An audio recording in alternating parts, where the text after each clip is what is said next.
మతం మారిన వారికి ఎస్సీ రిజర్వేషన్ వస్తుందా లేదా అనే విషయం దేశవ్యాప్తంగా చర్చనీయాంశంగా మారింది. ఈ అంశంపై తాజాగా కోర్టు తీర్పులు ఏమంటున్నాయో పూర్తి వివరాలు ఈ రోజు వీడియోలో తెలుసుకుందాం.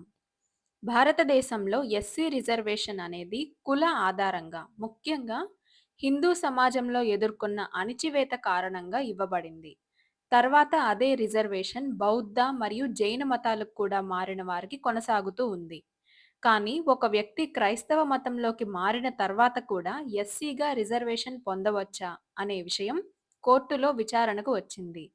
ఈ కేసు ఒక వ్యక్తి పాస్టర్గా పనిచేస్తూ ప్రభుత్వ ఉద్యోగంలో కూడా ఉన్నాడు. అతనిపై విమర్శలు రావడంతో అతను ఎస్సీ ఎస్టీ అట్రాసిటీ కేసు నమోదు చేశాడు. అయితే అతను క్రైస్తవ మతానికి చెందినవాడిగా ఉన్నప్పుడు ఎస్సీ ఎలా అవుతాడు అనే ప్రశ్న లేవనెత్తబడింది. ఈ విషయంపై ఆంధ్రప్రదేశ్ హైకోర్టు కీలక వ్యాఖ్యలు చేసింది. కులం మారకపోయినా మత మార్పిడి జరిగితే, ముఖ్యంగా క్రైస్తవ మతంలో ఎస్సీ రిజర్వేషన్ వర్తించదు అని కోర్టు పేర్కొంది.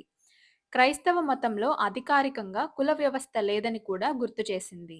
ఈ తీర్పును సవాలు చేస్తూ కేసు సుప్రీంకోర్టు ఆఫ్ ఇండియాకు వెళ్ళింది. అక్కడ కూడా హైకోర్టు నిర్ణయాన్ని సుప్రీంకోర్టు సమర్థించింది.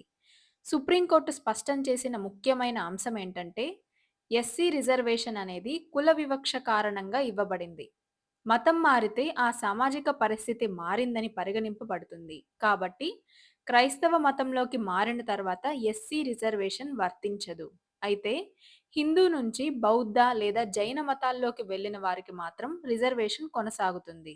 దీంతో మత మార్పిడి జరిగితే ఎస్సీ రిజర్వేషన్ పై ఉన్న అనుమానాలన్నీ కోర్టులు క్లియర్ కట్‌గా సమాధానం ఇచ్చినట్లయింది.